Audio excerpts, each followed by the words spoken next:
Calling Indie Birth European Sisters.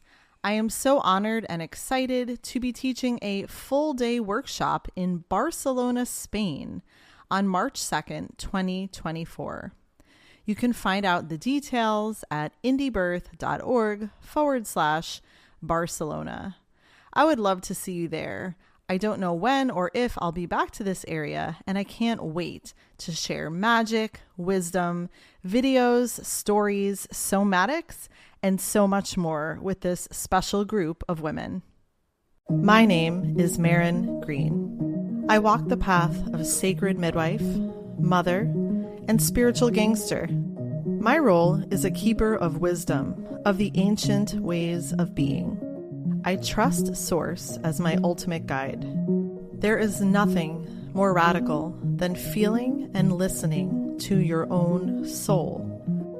On this podcast, you'll hear about my real life as a mother to 10, a sacred birth worker, a priestess, and a creator of the new earth.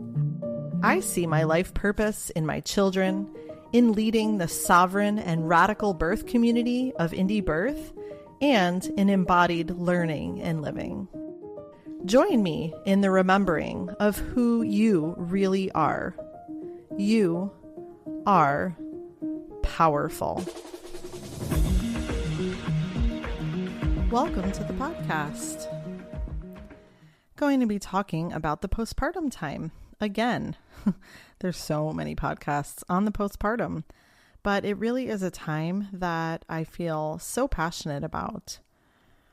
I'm talking kind of quietly today because it's been a really big weekend. I hosted the Mothering the Mother retreat here on Oahu. And I'm whispering because Rumi is asleep very nearby. It was tough on him, of course, having me occupied for 2 days.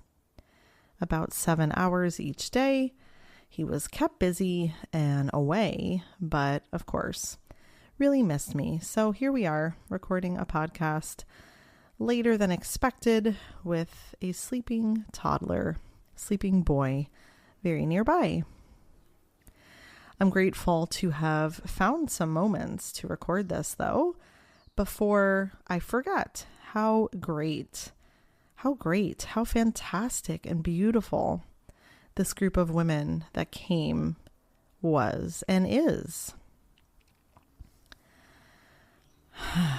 Really, so inspiring. So inspiring and invigorating. It's so invigorating to teach, to offer wisdom, and exchange wisdom with women that are really resonant. There's just nothing like it. There were seven beautiful women from all around. And I think Kauai and Maui, two sister islands, were even represented, which was extra special just to start to weave some webs, weave the tapestry of creation between some of these beautiful islands together and see where that goes. But anyway, the group of women were very, very special. And this was the first time I offered this retreat. So it was as new to me in some ways as it was for them. And I just feel so blessed that I had such great support to pull it off. Teaching a brand new thing, especially something that is long like this, is a little bit stressful. Even if you know your stuff, I felt pretty confident about the material and what I'm here to share. I'm really just being me. That's what happens when I offer things or teach. It's just me sharing my experience. But of course, right, there's this container and there are times and there is a schedule so that you can fit it all in and really make sure that people leave feeling amazing. That is my goal. And I think it was reached. I think these women left feeling on top of the world and inspired and ready to offer different facets, at least, of postpartum care, which of course was the goal, to actually get hands-on skills and leave feeling like I can do this, even if I don't offer every postpartum offering, I am ready. I can cook for people, or I could offer ceremony and ritual, or I could offer house support, or I could offer great education during the pregnancy about how awesome and intense the postpartum time can be. I can help someone plan. That really feels good. It really feels good to know that there are women now, a small handful, but women that will go out into their communities and make a difference. And not just make any old difference, of course, but be paving the way for a new system, a place and a time where women and their bodies and their spirits and their souls and their babies and their families are all supported and held after birth. We agreed, the group of us, in conversation this weekend that we're not collectively there. We're not. Which is why a workshop like this can also feel so big and so overwhelming. And it can be hard. It can be hard to start because there's not many clear paths already paved. I think the women that came realize, again, how special they are and how special this time together was. I don't think I've ever had the opportunity to share so much about postpartum in one space at one time. And again, it all flowed really beautifully. I'm pretty flexible with how things are going to turn out. I had, solid ideas of exercises I thought maybe we'd do, but there were some things that I kind of came up with spur of the moment that felt really right for this group. And of course, the cooking together, I had never offered that at a retreat. And I think going forward, no matter what the subject matter is, I think women should cook together. That's what I think. It was really just beautiful. And, you get to know people better when you're like, here, cut this onion, or here, slice this bread, or, other women are offering to do this or that, or load the dishwasher. You become immediate friends. And I really, really loved that I at least felt, and I think these women did too, that there wasn't like this weird hierarchy. I know I have a lot to offer, and I did, but these women also had stories and skills to share. And it really felt like we were sisters. It didn't feel like I'm the teacher and here are the students. The cooking, I really think it came back to cooking and doing some somatic practices together. I'm always on board for that. And the more I learn, the more I experience in my own body, I feel deeply that it's so necessary in this work. It's so necessary to pay attention to our own nervous systems because we were talking about really intense stuff. Again, the grief of the postpartum, for one, the lack of support, the identity shattering of most mamas after they have a baby, and things like attachment traumas, and what we all come in with to this work. We've all had our own births, even as babies. We've all had the experience of a newborn. So there were lots of really poignant and beautiful moments where we all felt it.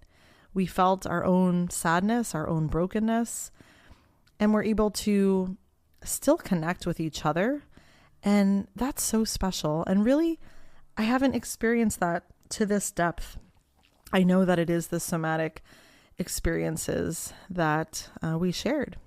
I really think that was an amazing difference in this retreat, this workshop, whatever you want to call it, from others, just because I hadn't ever intertwined that. So I feel really good about that. And I really am so grateful that the women that came were so willing to share your heart, to expose yourself, to share your nervous system in this way is really intimate. So I really honor the group of them for sharing what they did. Ceremony and ritual was another really beautiful part. And again, I feel so happy with the balance. I feel like we had a really great balance of interactive activity and, sitting and watching a presentation or a video. And the ritual and ceremony is just so special. Everybody participated in their own way, and I'm sure felt it in different ways. We did a baby blessing. We did a closing of the bones. We did an herb bath blessing. And each of those activities really felt so special, even though they were mock rituals in a sense. They weren't being offered to a pregnant woman or a postpartum woman, but we kind of tweaked them so that they were being offered to the group. They were almost like rituals and intentions for this group of women that came. One really cool and wacky thing that happened was an earthquake. For real, I don't think I've ever felt an earthquake. It was, I think, a decent one. I think it was decent on the good old, the Richter scale. I think it was a 5.7 here. And it happened, of course, serendipitously and synchronistically, right as we were sharing our intentions. So it was like 10 o'clock in the morning here. We had just, done introductions and we were sharing intentions. And I wish I could remember exactly what I was saying, because I was speaking about, I think, just Mother Earth, honestly. I think I was saying thank you to the land here or something like that when the entire house shook. And we all kind of froze for a couple seconds and all were looking around at each other. So that was really special. I'm not even quite sure of all the meaning there, but I know that it was meant to happen. And I think it was very special that it did at the time that it did, and probably shaped our weekend for sure in a really intimate way that maybe it wouldn't have had there been no earthquake. So thank you, Mother Earth. Thank you, spirits and ancestors and guardians of the land here on Oahu, for always protecting us, for always keeping us safe and offering abundance. It was, again, truly a beautiful weekend. And stay tuned if that's interesting to you. I'm sure I will be offering this again. It was my favorite. It was fun to teach, all of the things that I've said. So stay tuned. May happen again here on Oahu, or maybe it'll happen somewhere else. If you live somewhere, I guess it would have to be close by. I'm not in for major travel after this Spain trip, I'll be honest. But maybe Maui, maybe another one of the Hawaiian sister islands will host me, and I'll show up there and offer this beautiful workshop. I would love, love, love to do it again. So stay tuned. Okay, because it really has been a busy weekend, because Rumi is resting here, I am just going to share 10 guiding principles that I think shape postpartum care in this sacred way. I shared these 10 principles at the retreat, so I thought I'd share them here, and I might elaborate a little on each of them as we go. Let's see. First, I must bring them up here on the good old computer. Yeah, I may elaborate a little, but I think some of them are complete probably already. So we'll see. So the 10 guiding principles. And again, the retreat was structured around these 10 principles. And I decided to begin with these because I never know who is coming to these retreats. I never assume that people already know me or my work or anything at all. So it was helpful for me to even determine, what are the guiding principles? What structures and shapes the care that I would offer and the care that I teach?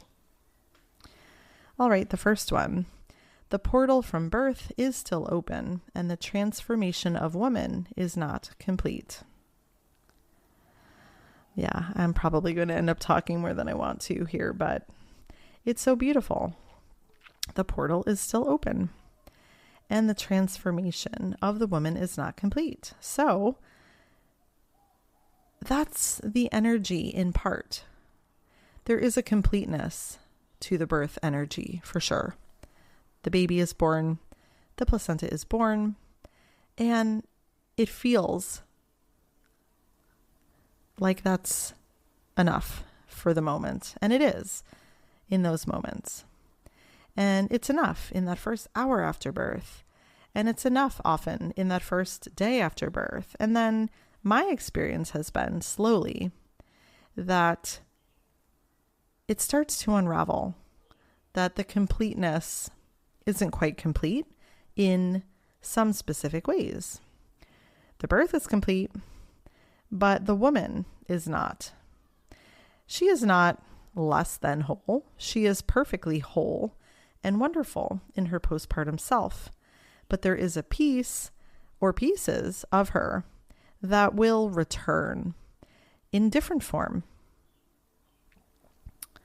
Second guiding principle, the postpartum is its own initiation into self and mother. Again, birth is often seen as the pinnacle experience. And I don't debate that. I think that's true for many reasons, and in the way that it can feel for many of us. It does feel like we just scaled a mountain and we made it to the other side. So birth is surely an initiation, but the postpartum, I think, has been forgotten in our culture for a while now, that we are entering a new phase. And even if we've been mother before, it does not matter. Even if we feel really self-assured and really secure in our identity, it doesn't matter. The postpartum is its own initiation into self and mother for whatever time. Third guiding principle. Each woman is unique in her experience based on her pregnancy, birth, history, and family. However, there are common needs of the body during this time. To learn about all of the needs and more about all of this, for sure, I'm not sure when I will be offering another in-person retreat. However, our Mothering the Mother course is available, and it has been. That's an online course, so much information, and these guiding principles are certainly addressed and covered in that online course. So I'll include actually a discount code for that course in the show notes, and you're welcome to use it for the Mothering the Mother online course. But I'm not going to teach that whole course here, of course. It's too much. And I must love the word course, right? I've said it like 100 times. Anyway, the common needs of the body during this time. We are in human bodies. And so even if someone has a physical experience that is totally unique, because that's true of birth, all physical forms of mother, of woman in the postpartum time need similar things. Doesn't mean we don't also need different things. But nutritionally, we know what is best.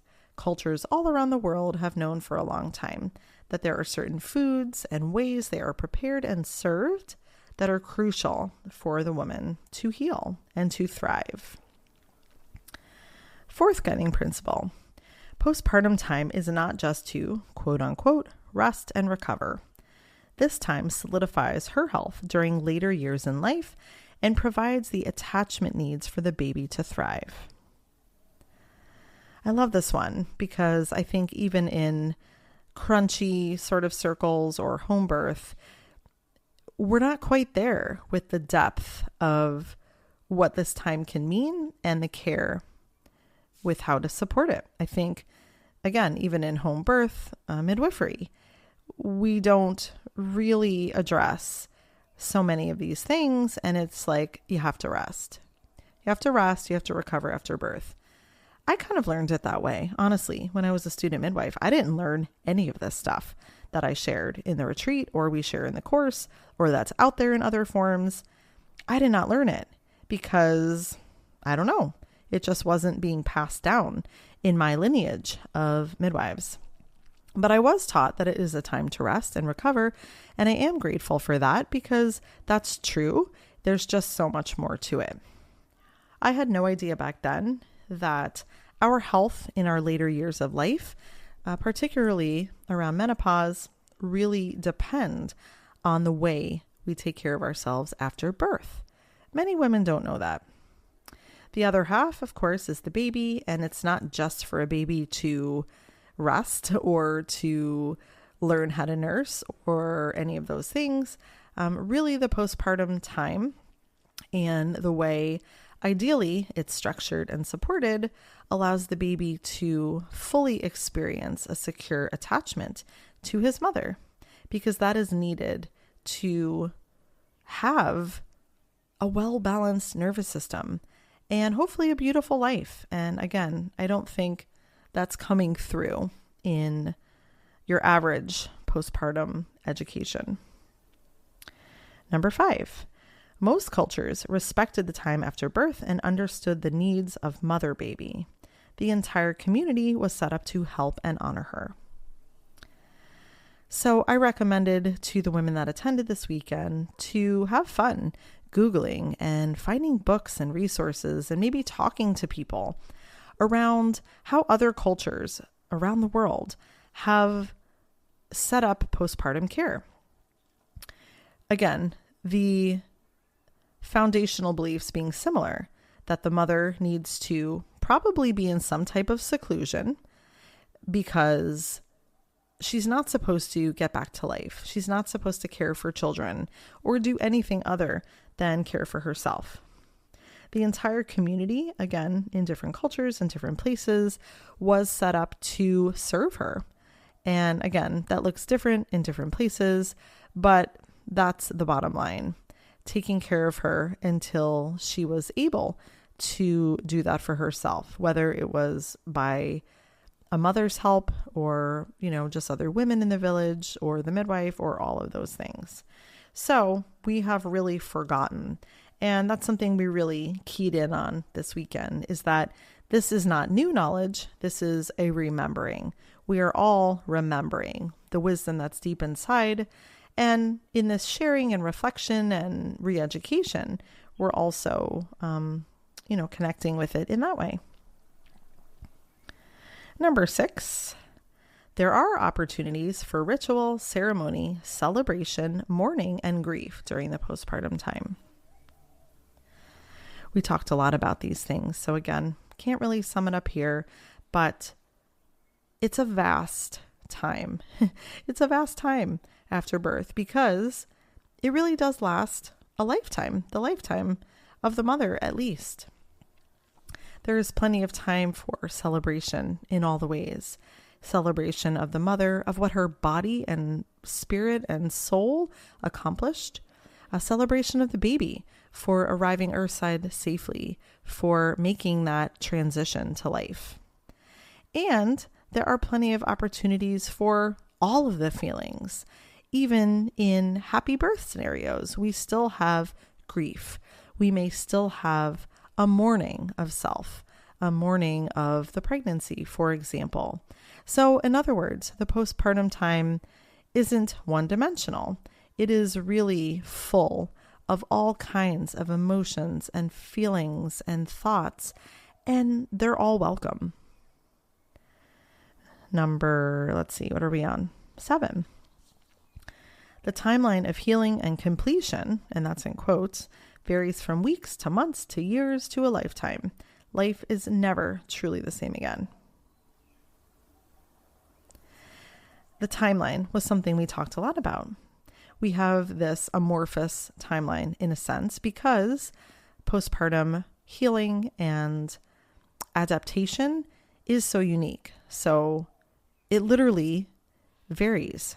One woman, 6 weeks, she really feels maybe complete. Other women, it's years. And we don't make an assumption. We are there if we're supporting a woman through this time. We are there to see how it goes, to see where we can offer support, to see where balance is happening and maybe where balance isn't happening without judgment. But again, completion is not really the goal other than feeling like you're ready to engage in life. Of course, that's a great thing when you do feel like that after having a baby, but it is not to be rushed. There is no artificial timeline. And when we're caring for women in this way, we, of course, don't project that there's any specific deadlines other than, of course, we want our bodies to function normally again in the ways that they're supposed to, right? Like there are ways that we're looking for things to feel different or maybe better, but we don't put this artificial timeline of, getting your body back, for example, on the woman. We also talked about timeline a lot in this workshop because in offering postpartum care, it is important to have an idea of some generalities around how that flows. So again, our Mothering the Mother course is really great for some of these details, especially if you are wanting to offer postpartum care.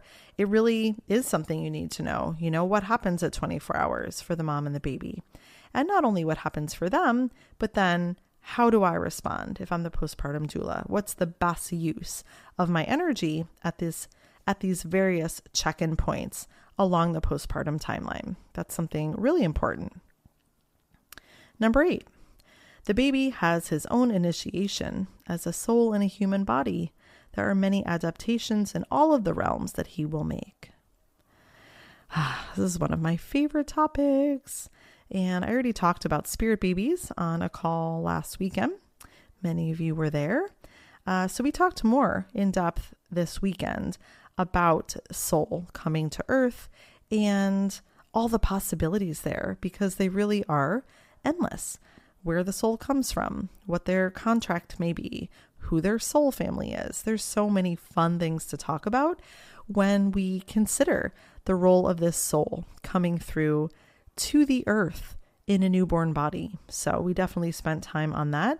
And really, I encourage patience and respect when dealing with newborns as a postpartum doula, as a mother, as a midwife, really remembering that they are transforming in their own ways. And even just really physically, there are huge adaptations they need to make, right? Like if they can't figure out how to breathe here, they can't survive here. So having respect for the initiation that soul is making in this human body, which may or may not be new to them. Who knows?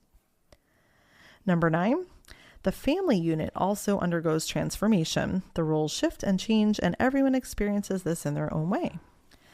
So we talked about this in our workshop this weekend, because postpartum doulas can, and I don't want to say should, but can offer care in a sense to the entire family unit because they are connected to the woman and the baby. So in some ways, it's silly to think you wouldn't. There's probably a partner. There may be other children. There might be pets. Everybody is going to have their roles shift a bit with the incoming soul.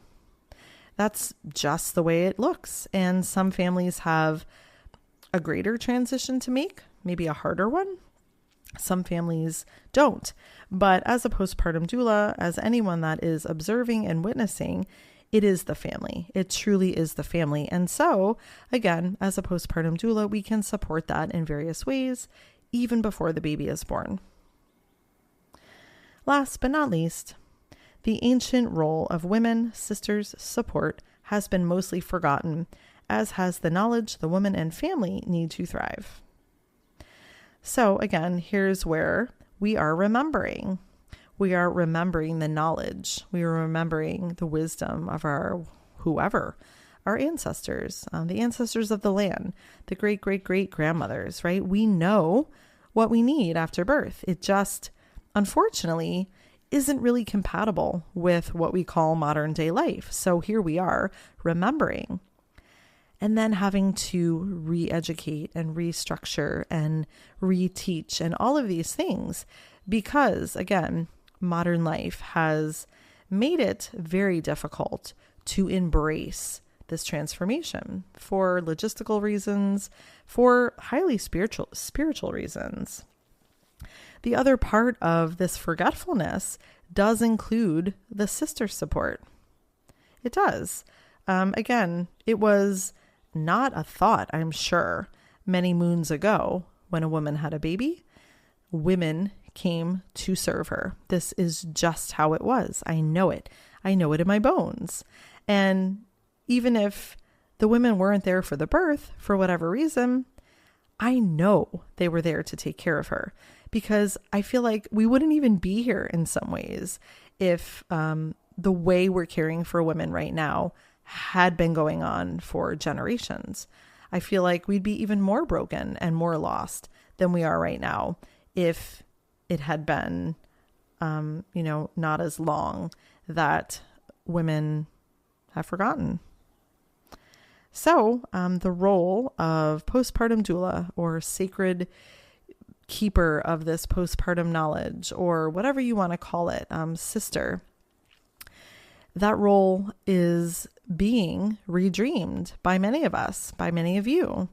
And again, it's not that it's new, but it is new in ways that it should be, because we're not centuries ago, and we do hopefully have more resources and all kinds of things, even the internet, that really help us connect and can help us, again, remember where we came from.